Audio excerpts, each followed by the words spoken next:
इस पूरे कार्यक्रम को सुव्यवस्थित तरीके से आगे बढ़ा करके एक समय सीमा के अंदर यह कार्य हम सबके सामने आज दिया है। अब मेरा मानना है कि प्रदेश की राजधानी लखनऊ में आने वाला कोई भी व्यक्ति लखनऊ के अंदर के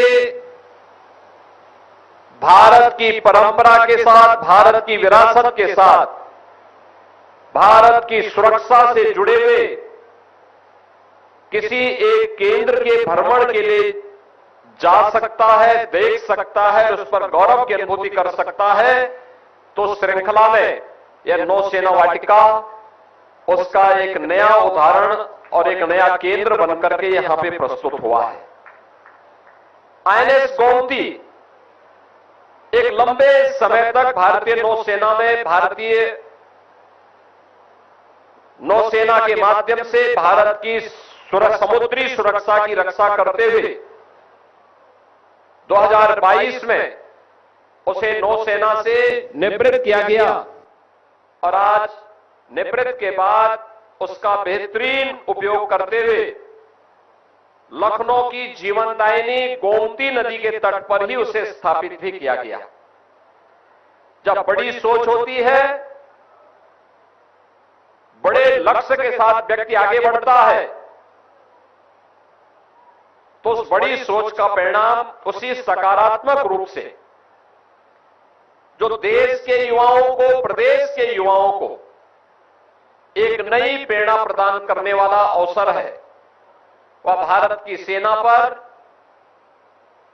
भारत की नौसेना के बारे में उसे आज जानकारी मिलेगी और किन सम विषम परिस्थितियों में हमारे सैनिक कार्य करते हैं। यह उनके लिए जीवन में उन चुनौतियों से जूझने के लिए एक नई प्रेरणा भी होगी। बहनों और भाइयों, हमारी नौसेना अपने उस लक्ष्य को लेकर के चलती है जो उस विराट सोच का प्रतीक है कि नभः स्पर्शम दीप्तम, यानी आकाश की ऊंचाइयों को छूने के लिए उस प्रकार की सोच भी चाहिए। संकुचित सोच से संकुचित भाव के साथ हम बड़े लक्ष्य को प्राप्त नहीं कर सकते।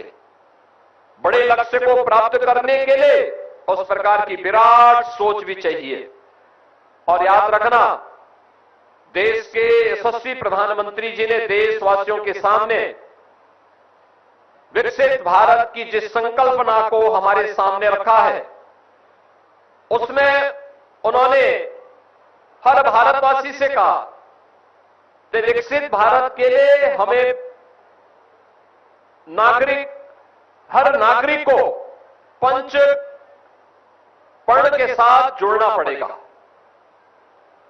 वे जो पंच प्रण है उनमें से जो सबसे महत्वपूर्ण है, एक उन्होंने उसमें से ये भी कहा था कि अपनी सेना के प्रति और यूनिफॉर्म धारी फोर्स के प्रति सम्मान का भाव हमारे मन में हो। जब भारत का सैनिक -डिग्री टेम्परेचर में देश की सीमाओं की रक्षा करता है, या रेगिस्तान में झुलसती हुई इस गर्मी में भारत की सीमा की रक्षा करता है, या समुद्र की उन लहरों का मुकाबला करते हुए भारत की समुद्री सेना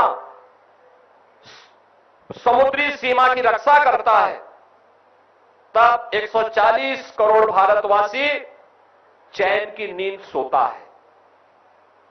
जब चैन की नींद सोता है तो देश के विकास के बारे में उस प्रकार की सकारात्मक और सोच को आगे बढ़ाने में सफल होता है। देश आगे बढ़ता है। सुरक्षा के बेहतर माहौल में ही विकास की योजनाएं प्रभावी ढंग से आगे बढ़ सकती हैं। आप याद करिए, 2017 के पहले यही उत्तर प्रदेश था, रोज कर्फ्यू लगता था, पेशेवर माफिया और अपराधी प्रदेश की व्यवस्था में जीना हराम कर दिए थे। उस असुरक्षित वातावरण में निवेश की संभावना, विकास की संभावनाएं अपने आप ही क्षीण हो जाती है।